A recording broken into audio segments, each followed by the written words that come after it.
Bonjour à toutes et à tous, bienvenue en Allemagne à Ruppolding pour vivre la cinquième étape de cette Coupe du Monde de biathlon avec une très alléchante Mastart homme.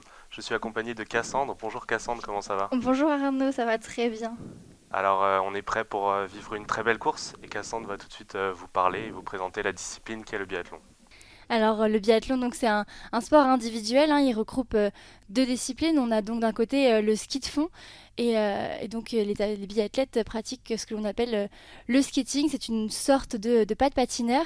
Et ensuite donc s'allié au ski de fond, on a le tir à la carabine.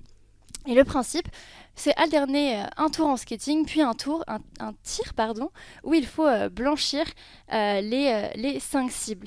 Alors sur ce pas de tir, donc les biathlètes s'installent voilà après un tour en piste et ils s'installent donc sur un tapis qui se situe à 50 mètres des cibles qu'ils vont devoir tout simplement oui voilà blanchir, réussir à toucher. Alors, il existe deux types de tirs. On a le tir couché, où les biathlètes vont s'installer donc à plat ventre sur leur pas de tir avec voilà, les jambes ouvertes et en tenant leur carabine de leurs mains fortes, voilà, la main droite ou la main gauche. Et ils vont donc viser une cible qui est environ grande comme une balle de golf, environ 4,5 cm de diamètre. Et ensuite, on a donc aussi des tirs debout.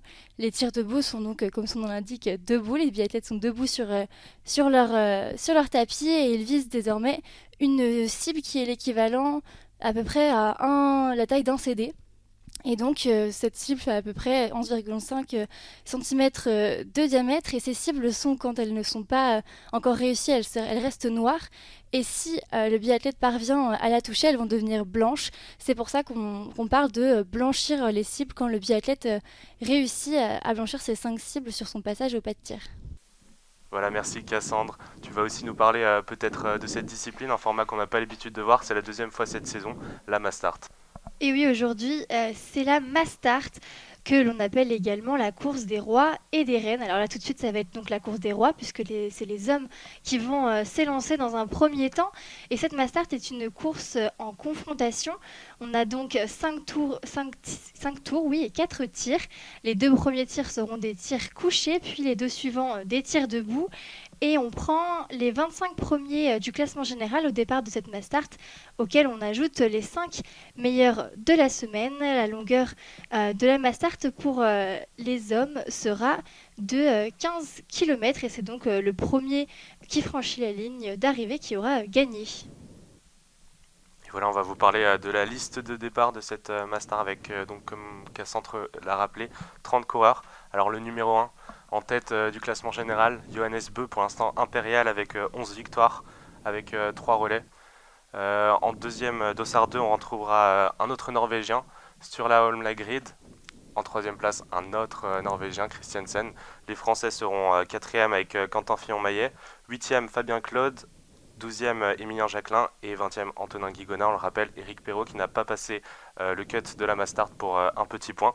Il y aura aussi un autre Norvégien, dossard 6, Johannes Dalleux, qui est leader de la spécialité après sa victoire sur la Mastart du Grand Bornand.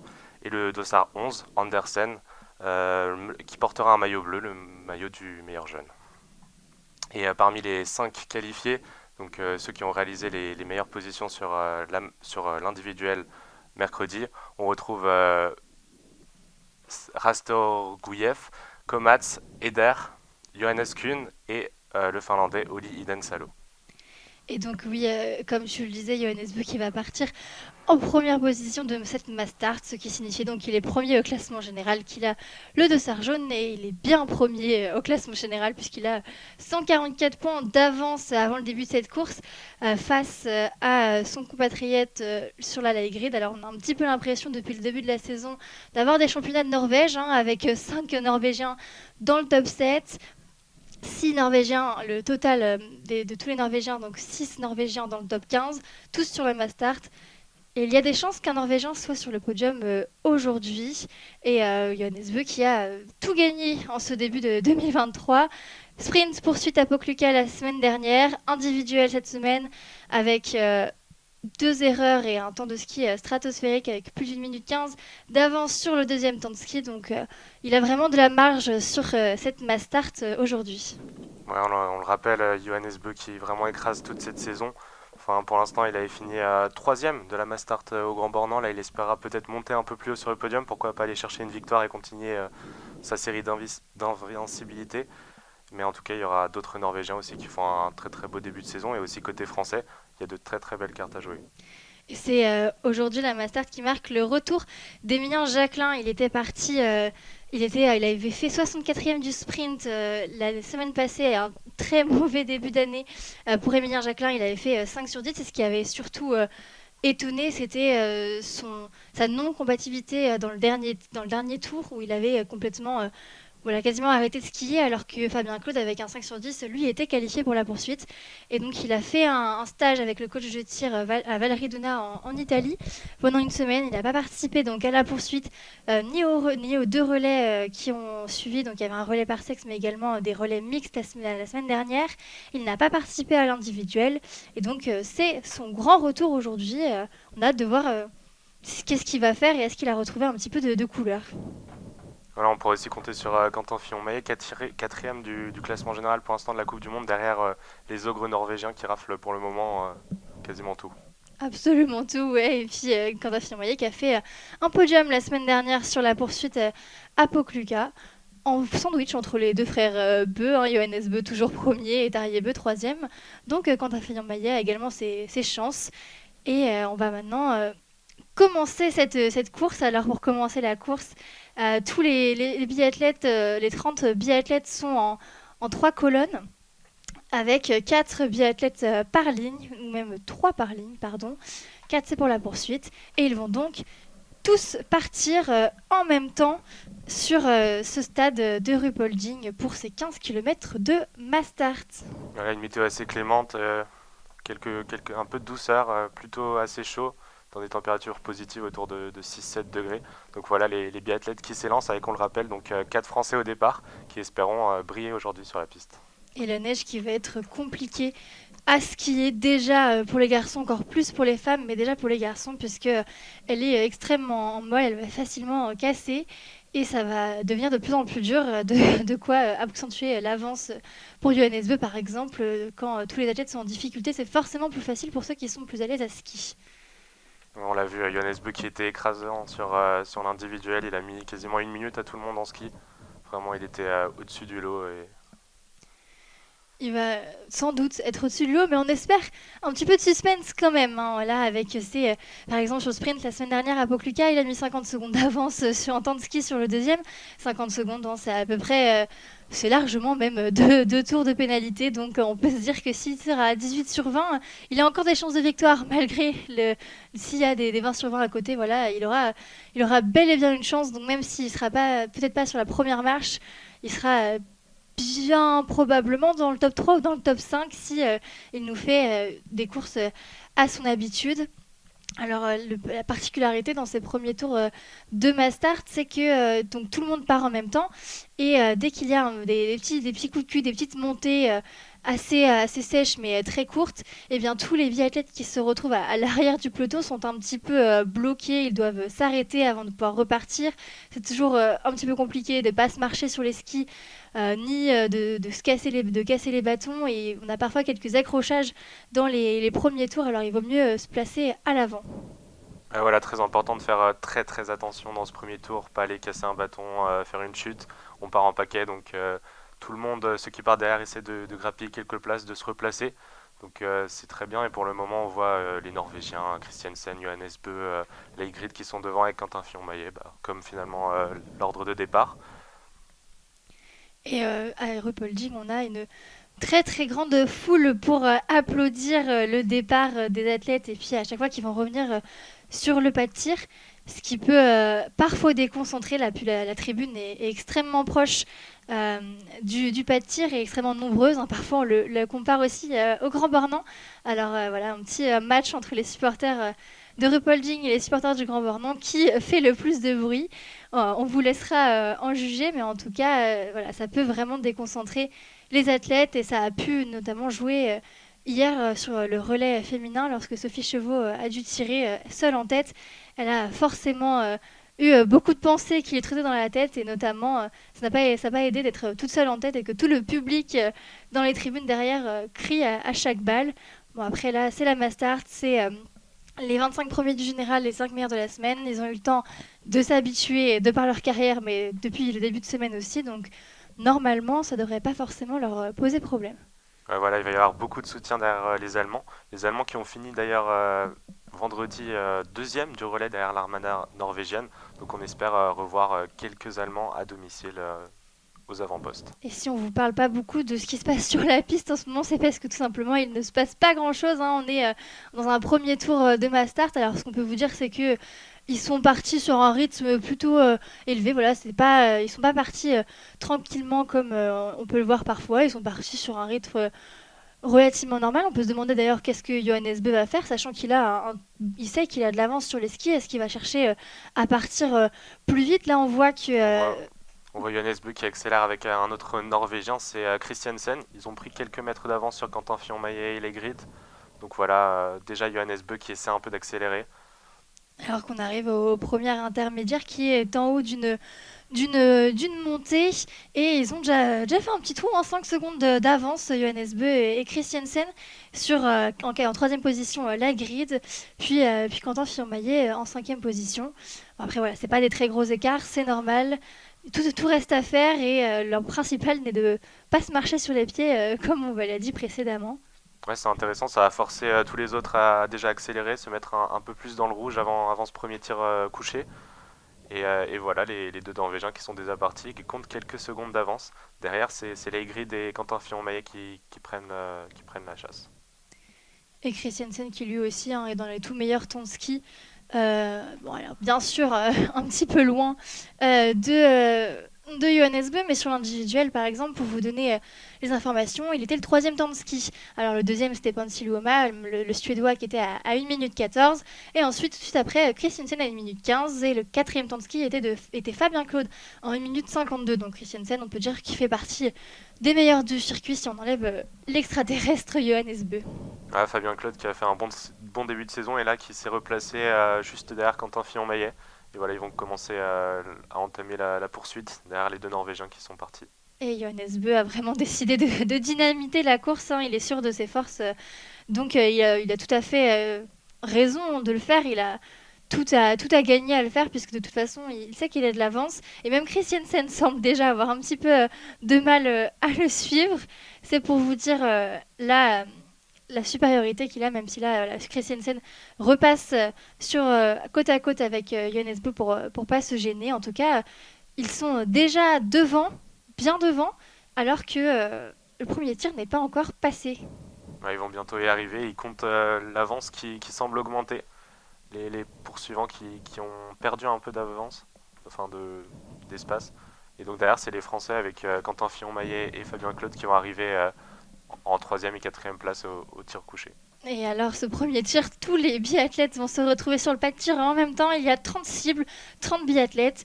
C'est fait exprès, bien sûr. C'est pour ça qu'on ne peut pas avoir plus de 30 athlètes sur la Mastart.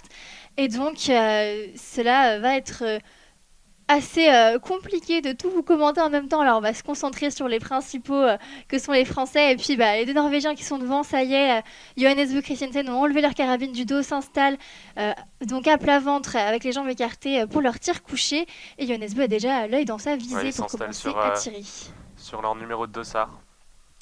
Oui, Et voilà, une exactement. faute déjà pour Johannes Bö et Christiansen, les deux qui sont partis en tête, qui comptent déjà une erreur et qui iront faire un tour de pénalité. C'est la même chose pour Andersen, dossard 3. Fabien Claude, pour l'instant, qui Le réussit le plein. 5 sur 5. Tout comme Quentin Fillon-Maillet, alors que Christiansen et Johannes Bö ont entre guillemets perdu puisqu'ils ont tous les deux fait une erreur sur leur première balle et donc vont devoir aller tourner. Et qui c'est qui ressort en tête? Eh bien, c'est nos deux Français, Quentin Fillon-Maillet et Fabien Claude. Alors, Emilien Jacquelin aussi qui va ressortir en quatrième position, juste derrière Tarjei Bø, le frère de Johannes Bö. Donc voilà, très très beau premier tir couché de la part des Français qui sont sortis les trois dans les quatre premiers. et ça fait plaisir retrouver Emilien Jacquelin avec un sans faute derrière la carabine. On espère qu'il va réussir à se faire un petit peu plus plaisir que la semaine dernière. La grid ressort en 18e position à 22 secondes. Il est allé tourner sur la note pénalité. Niklas Hartweg ressort lui en 20e position à 25 secondes. Le jeune prodige, si je puis dire, de ce début de saison. Antonin Guigona ressort en 22e position. Et c'est voilà, Tommaso Giacomel qui ressort en 21e, en 27e position pardon, avec 2 erreurs. Lui qui a pourtant fait de très bons résultats sur les dernières courses qui paraissaient prometteurs, mais pour l'instant c'est compliqué avec 2 fautes dès ce premier tir. Et on observe là, les impacts des balles de Johannes Beu. Cette première balle était un petit peu cordon, hein. Elle a failli rentrer dans la cible, malheureusement c'était du mauvais côté du cordon. Le cordon, c'est vraiment quand on tire, mais que la balle est à la limite de la surface de la cible. Parfois ça rentre, parfois non. Et là, en l'occurrence, ce n'est pas rentré pour Johannes Beu, mais peut-être qu'il va déjà pouvoir revenir dès ce tour-là, dès ce deuxième tour sur la tête, mené donc par Quentin Fillon-Maillet et par la patrouille de France même. Voilà, les deux Norvégiens qui sont Christensen et Johannes Bö qui sont sortis avec 12 secondes. On les voit déjà, Johannes Bö qui fait l'effort pour revenir, alors qu'effectivement on retrouve 3 Français aux 3 premières places pour le moment. On espère que ça va rester comme ça. Mais voilà, Johannes Bö qui a déjà fait l'effort et qui a comblé ces quelques petites secondes de retard sur les 3 Français. Et sans nul doute, ils vont sans doute revenir, hein, puisque là, il y a un gros paquet de biathlètes qui est ressorti avec le sans faute. Et ce qui fait que ce paquet est assez étiré entre le premier qui a fait un sans faute, Quentin Fillon-Maillet, et le dernier qui a réalisé le sans faute. Il est déjà facilement à aller 6-7 secondes, sachant que les 3 Français prennent déjà quelques mètres d'avance sur le groupe des poursuivants. Et donc, voilà, Johannes Bö à 12 secondes. Il est déjà dans les skis de ceux qui ont fait un, un sans faute, et ce qui a été permis bien sûr par le fait qu'avec Christiansen ils aient déjà accéléré un petit peu au début, mais également par sa vitesse à ski. On n'en doutait pas qu'il allait facilement revenir. Ouais, de toute façon, il en faudra des erreurs de Johannes Bö si les Français veulent aller rivaliser avec lui. Pour l'instant, c'est une première erreur. Ça va l'obliger un peu à skier plus vite, plus fort. Et voilà, du coup, les Français qui s'économisent un peu. Donc, on va voir maintenant comment il va aborder ce deuxième tir couché. Et pareil pour les Français, il faudra être très très solide dans la tête, sur les skis surtout, mais aussi vraiment au tir. Et la stratégie peut être parfois compliquée dans ce deuxième tour. Est-ce qu'on essaye de creuser l'écart avec ceux qui ont fait le sans faute, ou est-ce que plutôt on se laisse gentiment rattraper pour faire la différence après, sachant qu'il reste 3 tours. Donc c'est assez compliqué là, en l'occurrence, ça n'a pas l'air d'aller très très vite pour tous ces biathlètes là. Ils sont bien une bonne quinzaine déjà à être dans un grand groupe étiré alors qu'ils sont passés au ravitaillement. Ce qui explique aussi pourquoi tout le monde a ralenti, bien sûr. Et puis, on peut signifier une petite particularité dans les masters.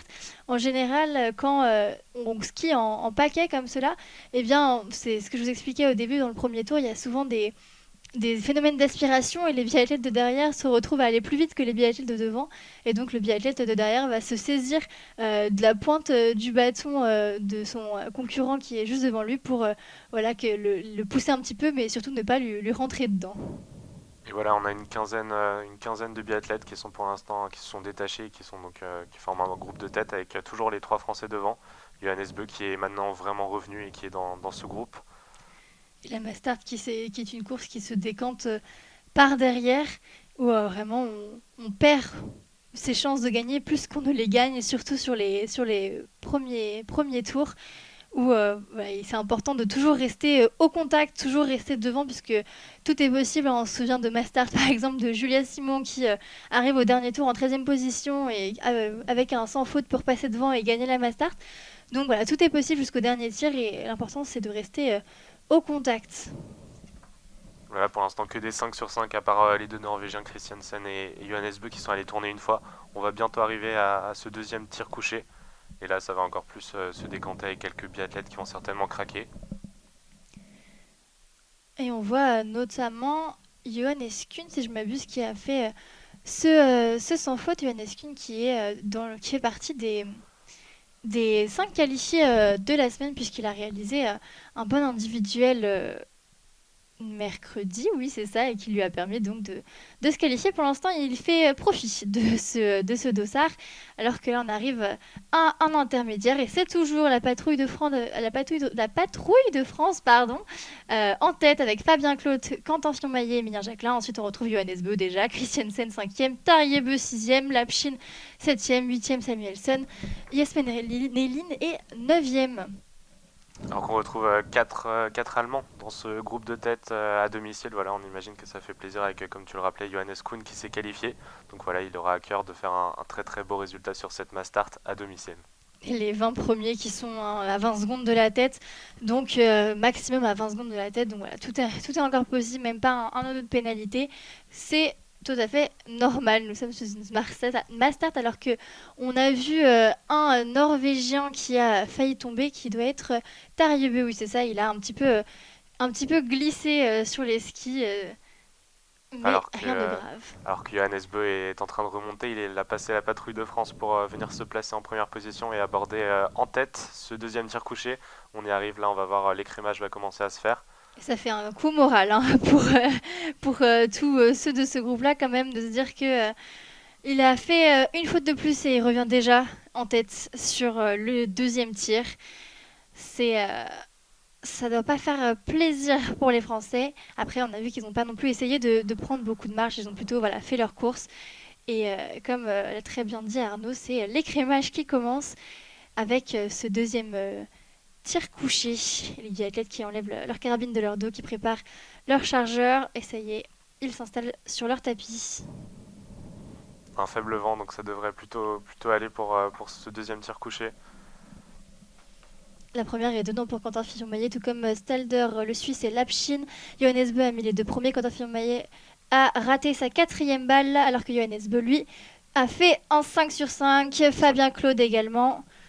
Alors que donc Quentin Fillon-Maillet était à 4 sur 5, il va aller tourner. Emilien Jacquelin prend son temps, il n'a toujours pas tiré sa dernière balle. Alors qu'il est à 4 sur 4 pour l'instant. Il reste vraiment longtemps sur ce pas de tir Ah et là en là, plus il la loupe.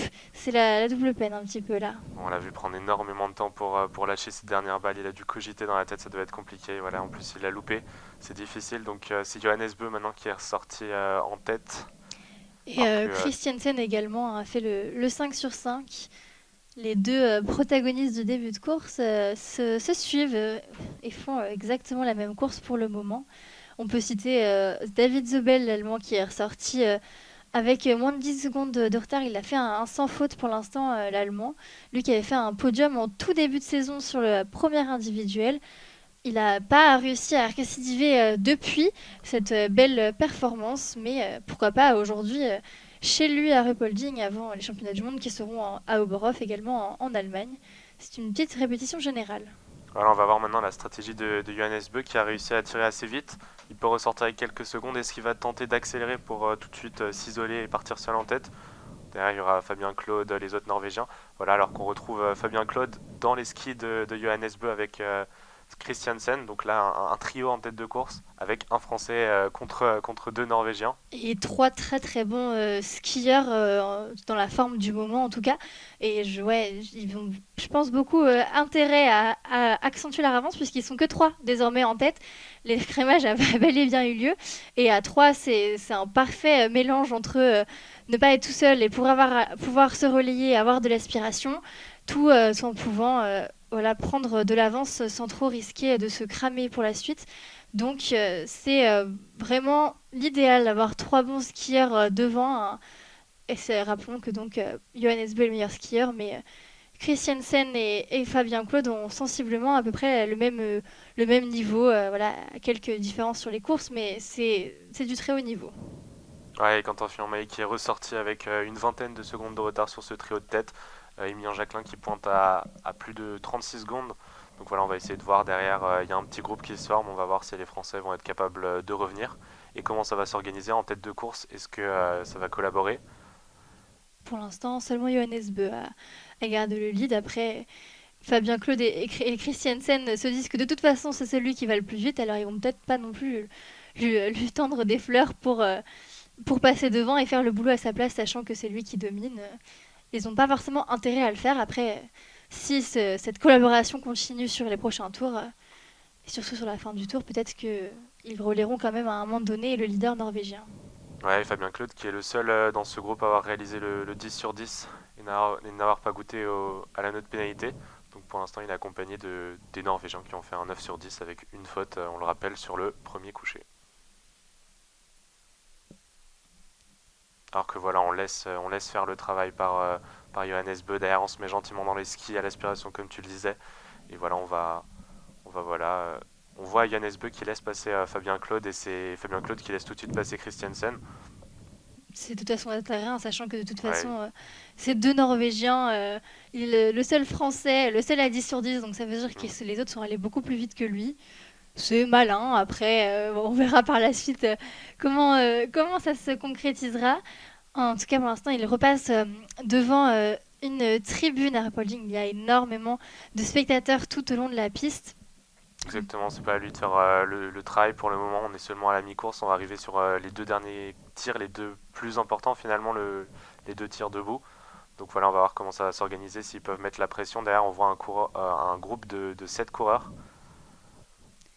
Et le tir debout, autant sur le tir couché, on peut s'appuyer sur ses acquis et réussir. Tout le monde peut réussir un plein entre guillemets assez facilement à leur niveau, alors que sur le tir debout, c'est là que même les meilleurs peuvent subir des défaillances. On peut beaucoup moins se reposer sur ses acquis. C'est vraiment un tir de combat, alors que voilà, on arrive à un intermédiaire et c'est Leigrid qui est en quatrième position derrière Christiansen, Fabien Claude et Johannes Bö, avec lui aussi une faute, Samuelsson est cinquième avec zéro faute, tout comme Tarjei Bø.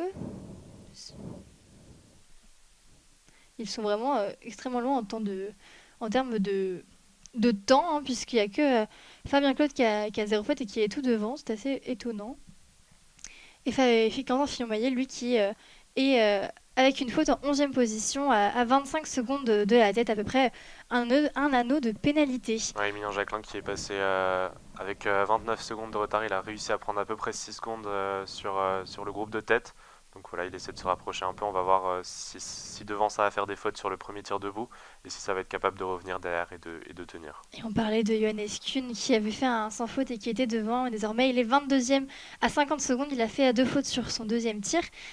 Il est suivi de Rastor Gouyev. Antonin Guigona a également refait une faute sur son deuxième tir et il est 24e à 53 secondes. Et Martin Ponchiluoma, qui lui aussi est d'un grand nom de la discipline, est en 26e position avec trois fautes déjà. Voilà, et on a vu la petite surprise, celui qui l'avait emporté au Grand Bornand sur la Mastart, Johannes Dalleux, qui est passé seulement en 28e position, très très très très loin du groupe du trio de tête, pardon. Donc voilà, assez étonnant de voir celui qui s'était imposé sur la seule Mastart pour le moment qui est si loin. Et Johannes Dalleux, qui n'était pas forcément censé commencer la saison avec les Norvégiens, il a bénéficié des problèmes de santé de Sivert Bakken. Il était l'année dernière même redescendu sur l'IBU Cup et finalement il a pu remonter. Alors même s'il n'a pas pris la poursuite de Kontiolahti, il me semble, il a finalement pu reprendre un petit peu des galons et gagner sa place, notamment en gagnant cette Mastart à Grand Bornand. On se rappelle de son émotion et devant ses compatriotes. C'était un triplé norvégien. Il y a eu beaucoup de triplés norvégiens cette saison chez les garçons. Et en parlant de triplé, la triplette en avant de cette course arrive sur le pas de tir pour son troisième tir, premier tir debout. Johannes Bö qui enlève ses lunettes de soleil, si on peut dire, pour s'habituer à la luminosité ambiante et pour pouvoir mieux tirer et ne pas être déstabilisé lors de son tir. Alors les biathlètes s'installent, c'est un tir debout, on pose son coude sur sa hanche et c'est parti.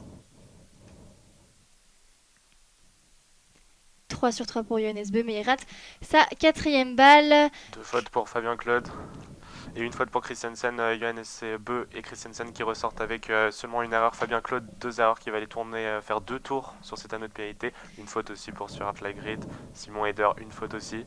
Et pour l'instant, c'est Strolia et Tarjei Bø et Samuelsson qui vont profiter de ces erreurs devant pour reprendre la tête de cette course partout. Attention, Maillet qui a fait aussi deux erreurs pour Emilien Jacquelin, il y en aura une seule. Donc voilà, il y a quand même beaucoup d'erreurs pour le moment. Et, euh, et c'est Tarier qui ressort en tête, hein. Quand c'est pas Johannes, c'est le frère Beu. Et donc c'est Tarier devant Samuelsson. Johannes Beu est déjà là, troisième. Strolia est en quatrième position. Christiansen lui aussi est encore là, cinquième position. Et Jakob Fack est en sixième position. Donc voilà, laisse vraiment insister un petit bouleversement avec Tariebe et Samuelson qui sont revenus et qui ont pris les avant-postes. Par contre, Johannes Beu est toujours là. Alors que Fabien Claude ressort 9ème à 26 secondes avec Émilien Jacquelin 11ème. Voilà, donc les Français qui ont perdu quelques secondes et qui vont maintenant devoir travailler pour essayer de revenir. Et pourquoi pas faire un très beau dernier tir debout. Et Johannes Beu, Christiansen qui sont donc à deux pénalités qui sont dans la même seconde que Tarier avec zéro pénalité alors que la balle ratée de Johannes Beu était vraiment extrêmement loin. Celle-là elle n'était pas du tout cordon, elle était bien ratée et il n'y avait pas spécialement de vent donc sans doute une erreur de sa part. Ah, mais on le voit, Johannes Beu qui tire vraiment vite et qui arrive du coup à mettre la pression sur ses adversaires comme Fabien Claude qui a commis 2 erreurs.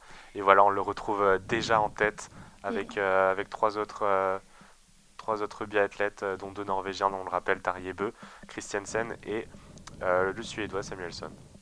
Et là, ça y est, il est déjà, oui. Comme vous le disiez, Arnaud, il est déjà reparti bien en tête. On sent qu'il a envie d'accélérer, il a envie de faire mal sur ce tour. Il y en a encore dans les jambes malgré ces deux tours de pénalité. Et il crée déjà un petit étirement dans ce peloton de tête. On avait Strolia qui était ressorti dans les skis de tout ce groupe-là. Il fait un petit peu l'accordéon à l'arrière de ce groupe. Et donc voilà, cinq biathlètes, trois Norvégiens. C'est un petit peu les championnats de Norvège en ce moment sur les courses de biathlon. Rien d'étonnant en cela. Mais voilà, ils montrent encore leur supériorité, que ce soit à ski ou au tir. Ils savent tirer profit de tous les atouts du biathlon en ce moment, les Norvégiens. Voilà, un petit groupe de 5 biathlètes qui s'est formé en tête de course. Ça va pas forcément faire l'affaire des Français derrière. Faudra essayer de collaborer s'ils peuvent pour essayer de revenir. Mais en tout cas, ça roule, ça ne skie pas si fort devant. Pour l'instant, on voit Johannes Bø qui laisse les autres Norvégiens travailler, notamment Christiansen. Donc voilà, ça skie quand même bien, mais on pourrait peut-être skier plus fort. En tout cas, on aimerait bien voir des écarts intermédiaires avec les biathlètes derrière.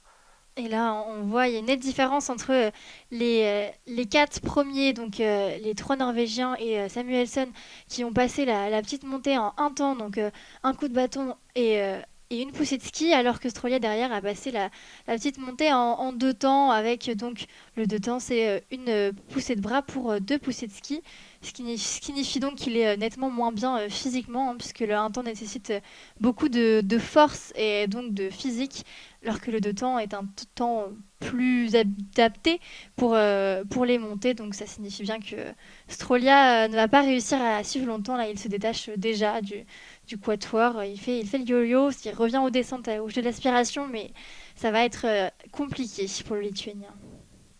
Voilà, alors que Johannes Bø a repris le manche et la tête de la course. Et voilà, ça continue à accélérer. Déjà, on est déjà dans le quatrième tour. On va arriver bientôt au dernier tir debout. Et voilà, les Français qui sont un peu plus loin dans la course, on le rappelle, ils sont sortis avec une vingtaine de secondes de retard. Donc voilà, on va voir s'ils seront capables de revenir. Et Jakob Fack était ressorti pas très loin de ces cinq premiers. Et il est désormais bien distancé. Jakob Fack, il a fini troisième de l'individuel mercredi au profit de son excellent 20 sur 20. Donc c'est pas étonnant de le voir un petit peu en difficulté à ski. Et voilà, Johannes Bø là dans une petite montée qui a accéléré, qui a réussi à prendre quelques secondes, quelques mètres d'avance sur le groupe. Donc voilà, il va peut-être essayer de s'isoler et partir en solitaire. Et Jakob Fack qui s'est fait rattraper par l'Aigri Jakob Fack qui est à zéro faute, il me semble, avec donc l'Aigrid qui réussit directement à revenir dans ses skis avec deux fautes. Jakob Fack, pardon, a une faute déjà sur le pas de tir. Jakob Fack, un très très beau tireur. Il avait fini notamment troisième sur l'individuel mercredi. Donc on le sait, sur les skis c'est un peu plus compliqué, mais au niveau du tir il arrive un peu à compenser son manque de rythme. Et Jacqueline passe en 9e position, juste devant Fabien Claude en 10e position, alors que Quentin Fillon-Maillet est plus loin, il est en 19e position à 56 secondes. Ça commence à faire un petit peu loin pour le gagnant du Gros Globe de Cristal de la saison passée, du classement général. Donc, et cette année, il est un petit peu plus en difficulté à ce niveau-là. Il a bien sûr déjà fait une croix sur le Gros Globe de Cristal, mais c'est le cas de quasiment tous les biathlètes, à part peut-être sur la Ygritte, mais qui est quand même déjà extrêmement loin.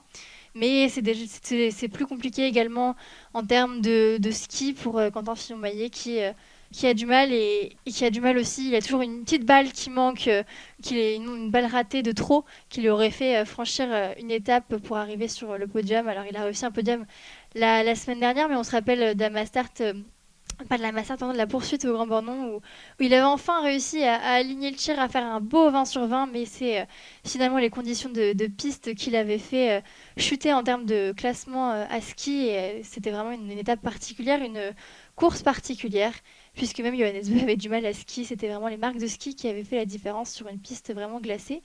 Et Johannes Bö a accentué son avance au début de la course, et cette fois il est tout seul. Ouais, il est désormais seul en tête. Il a réussi à prendre allez, une centaine de mètres d'avance, de bonnes secondes d'avance. Et là, il arrive au dernier tir, le tir debout, avec un petit matelas. Voilà, il a vraiment fait la différence sur les skis dans ce quatrième tour. Et voilà, ça va lui permettre d'aborder plus sereinement ce dernier tir debout. Attention aux erreurs, il pourrait se faire rejoindre, mais en tout cas, on a vu son rythme très impressionnant sur les skis. Il a été capable de lâcher tout le monde. Et derrière, on essaie de ramasser les miettes. Ça y est, il s'installe avec un sans faute.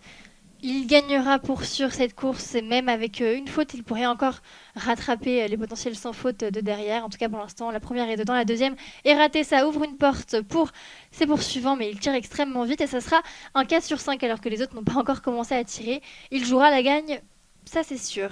Quoi qu'il arrive, voilà, derrière, il faudra faire des 5 sur 5. Christiansen, Tariebe, pourquoi pas. Tariebe qui manque, c'est manqué aussi pour Samuelson. Christiansen qui ressortira avec un 5 sur 5, donc il va peut-être ressortir avec Johannes Bö. Derrière, Samuelson ira tourner 2 fois, Tariebe une fois, Estrolia une fois aussi. Et donc on retrouve le même scénario qu'au début de la course. Les deux Norvégiens devant avec Christiansen qui a les 6 secondes d'avance. 6 secondes d'avance, il va essayer de résister à Johannes Bö, ça va être très très compliqué parce que derrière lui, il a vraiment un skieur très très très très fort qui va essayer de revenir. Mais c'est intéressant parce que Christiansen est très fort au sprint. Alors si Johannes Bö rattrape Christiansen mais qu'ils arrivent à finir ensemble la course, ça pourrait peut-être donner un avantage à Christiansen, sachant que Christiansen est quand même 150 mètres de moins dans les pattes. Donc il y a peut-être un petit espoir. En tout cas, 4 Norvégiens dans les 4 premières places à la sortie de ce tir. Et Emilien Jacquelin qui vient de sortir en 6ème position avec 35 secondes de retard sur un 5 sur 5 sur son dernier tir debout, c'est très bien pour Emilien. Une faute pour Quentin Fillon-Maillet et Fabien Claude qui vont ressortir voilà, d'ici quelques secondes. Donc ça semble une 6ème place, pourquoi pas une 5ème place pour Emilien Jacquelin s'il arrive à rattraper Strolia. Et même pourquoi pas une quatrième place, hein. Il est à 7 secondes de la grid. Alors si il s'est un petit peu reposé, s'il est en forme sur les skis, il va peut-être pouvoir revenir sur la grid. Bon, c'est encore à voir, mais en tout cas, il y a possiblement une cérémonie des fleurs en jeu, puisqu'il a 7 secondes d'avance sur le Suisse Stalder qui le suit. Ça Donc, va faire énormément de bien à Emilien Jacquelin après cette semaine, enfin ces dernières semaines très très compliquées. Et voilà, vraiment, c'est très très bon pour le moral. Et pour l'instant, Christiansen qui arrive à contenir Johannes Bö. Johannes Bö qui revient très vite. Mais voilà, ça va être l'enjeu pour Christiansen, tenir, essayer de ne pas se faire rattraper. Et s'il se fait rattraper, de le tenir pour pourquoi pas aller cueillir Johannes Bö au sprint. En tout cas, voilà, ça promet un beau duel norvégien. et c'est toujours normalement plus facile pour celui qui chasse de revenir sur le précédent, puisque dès qu'il voit que le précédent fait voilà, une petite pause ou ne relance pas à certains endroits, le poursuivant peut directement pousser un peu plus fort sur ses bâtons, sur ses skis pour combler l'écart. Et il y a déjà une petite partie de l'écart qui est comblée, mais il est encore loin d'être dans les skis. Hein. Johannes Bö, il est peut-être extraordinaire sur les temps de ski, mais il reste humain. Donc il reste avec 3 tours de pénalité dans les jambes. Donc il va peut-être avoir un petit peu de mal quand même à le rejoindre. Christiansen a des chances. Et voilà, pour l'instant, Christiansen qui du coup arrive à résister. Johannes Bö qui est quelques mètres derrière. On imagine qu'il va réussir à revenir Et voilà, peut-être pourquoi pas une victoire qui va se jouer au sprint. Alors qu'on se dirige quand même encore vers un triplé norvégien, hein. On se rappelle de l'étape du Grand Bornand, encore elle, où il y avait 9 places sur le podium, 8 trustées par les Norvégiens, et la dernière était par un Allemand, Benedikt Doll. Alors que voilà, Johannes Bö est dans les skis de Christiansen. Il a géré son effort pour revenir lentement mais sûrement et jouer de l'aspiration dans les descentes. À Ruhpolding, il y a beaucoup, beaucoup d'endroits assez plats ou en plat descendant qui permettent voilà, de jouer cette aspiration. En tout cas, Johannes Bö n'est pas non plus impérial puisqu'il a rejoint Christiansen dans les skis, mais pour l'instant n'a pas tenté tout de suite de le dépasser. Et il va sans doute peut-être essayer de tenter quelque chose dans les montées à venir. Parce qu'on l'a dit, Christiansen est réputé pour être très fort en sprint et Johannes Bö un petit peu moins. On se rappelle notamment d'une poursuite contre Émilien Jacquelin en 2020 au championnat du monde qu'il avait perdu au sprint contre Émilien Jacquelin. Donc voilà, tout est à faire encore, mais Christiansen est peut-être pour l'instant dans la meilleure position. Ouais, voilà, on sait que voilà, on arrive dans cette dernière montée, juste avant d'arriver dans la zone d'arrivée. Et peut-être Johannes Bö qui, en tout cas, se place à côté de Christiansen et qui voilà, essaye d'accélérer, qui Et, va tenter de le lâcher. On voit que c'est dur pour Christiansen qui n'arrive pas à suivre Johannes Bö qui semble partir et s'envoler. Voilà, Christiansen qui n'arrive pas à résister. il y a une grosse, grosse différence de rythme entre les deux. On voit que Christiansen a le dos, on appelle ça le dos cassé un petit peu, c'est-à-dire qu'il est vraiment beaucoup en avant et qu'il ne parvient plus à maintenir un certain niveau de gainage qui lui permettrait d'accélérer. Sur la seule montée, il a réussi à lui mettre quasiment 10 mètres d'avance, alors que derrière le duo norvégien, encore deux Norvégiens, Tarjei Bø qui est sur la home grid, qui est revenu sur son compatriote. Donc voilà, on se dirige même vers un quadruplé norvégien, alors que derrière, en cinquième position, il me semble apercevoir Emilien Jacquelin. Émile Jacquelin qui pour l'instant donc est le meilleur français sur cette mass start, lui qui a énormément reculé au classement général du fait de l'absence de deux courses individuelles. Pour l'instant il est cinquième, alors il a perdu du temps comme tout le monde sur la tête de course à 43 secondes, mais l'important c'est il est repassé devant Strolia qui est désormais à 2 secondes derrière lui, et le plus proche poursuivant est Sébastien Samuelson à 10 secondes. Donc ça sent bon pour la cérémonie des fleurs pour Émilien Jacquelin, qui a fait un 18 sur 20, donc ce qui est un score tout à fait honorable aujourd'hui. Ça tourne beaucoup autour de 18 sur 20. Et seul Johannes Bö avec son 17 sur 20 est premier. Sinon, le suivant qui a 17 sur 20 est 12e, et c'est Fabien Claude. Sinon, tout le monde dans le top 12 est avec des 18 ou des 19 sur 20. Donc c'est la norme aujourd'hui pour espérer quelque chose. Et voilà, Johannes Bö qui s'est totalement envolé maintenant et qui se dirige, qui fonce tout droit vers la ligne d'arrivée. Une nouvelle victoire, certainement une 12e victoire cette saison impériale pour l'instant invaincu sur cette année 2023. Voilà, c'est vraiment stratosphérique ce que fait Johannes Bö. Et ça serait sa 12e victoire en comptant le relais, sa 9e victoire individuelle sur 12 courses. C'est absolument fou ce qu'elle est en train de réaliser. On voit pas vraiment ce qui pourrait se dresser devant lui, à part peut-être la maladie, ce qu'on lui souhaite pas. Dans sa quête de gros globes, là, il va encore plus accentuer son avance sur la grid, qui était deuxième avant cette course. Donc, on voit tout le public allemand qui encourage l'arrivée de Johannes Bö, et il a même on parlait de sprint, mais il a même le temps de savourer sa victoire et de profiter d'écouter la foule, d'haranguer la foule et, euh, Voilà, et de s'imposer. 9e victoire en individuel, 12e victoire cette saison. C'est stratosphérique. Voilà, les statistiques ne mentent pas. Il fait une saison phénoménale. Derrière, c'est Christiansen, un autre Norvégien qui vient terminer en deuxième position. Voilà, il aura fait une faute de moins que Johannes Bö, mais impossible de résister face à l'ogre Johannes Bö sur les skis. Voilà, il était trop fort. Une deuxième place. Derrière, ça va sprinter pour deux Norvégiens pour la troisième place. Et pour l'instant, c'est Leigrid qui a réussi à prendre l'avantage sur Tarjei Bø, le grand frère de Johannes Bö. Donc voilà, il conservera cette troisième place pour Leigrid et quatrième place pour Tarjei Bø. Derrière, cinquième et premier français et premier du reste du monde, c'est Émilien Jacquelin qui vient signer une très très belle cinquième place. Ça fait plaisir de le voir. Pour assister à la cérémonie des fleurs, c'est une très belle cinquième place pour Émilien Jacquelin. Il semble vraiment relâché et remercier le public. Il a l'air d'être de retour, alors que Très belle sixième place de Strolia avec un 19 sur 20. Ça fait plaisir pour le Lituanien. Derrière, c'est Samuelsson qui finit septième. Le premier Allemand, Strelau, qui finit huitième avec un 19 sur 20. on a ensuite le Suisse Stalder avec son 18 sur 20, alors que c'est Fabien Claude qui tente de sprinter pour le top 10, ce qu'il réussit. Dixième donc avec trois fautes, Fabien Claude. Nous avons Lapchine en 11e, Simon Eder en 12e position, Jakob Fack en 13e position, Jesper Nelin en 14e position. Et Quentin Fillon-Maillet qui vient d'en finir avec un 16 sur 20. 4 fautes, ça fait quand même beaucoup pour Quentin Fillon-Maillet qui termine à une 16e place à 1 minute 30 de Johannes Beu qui s'est imposé. Et Johannes Beu qui prend de l'avance au classement général encore et toujours. Il a désormais plus de 2 victoires d'avance sur son poursuivant qui est toujours sur la Holm Laigrid, même si Christiansen lui a repris quelques points.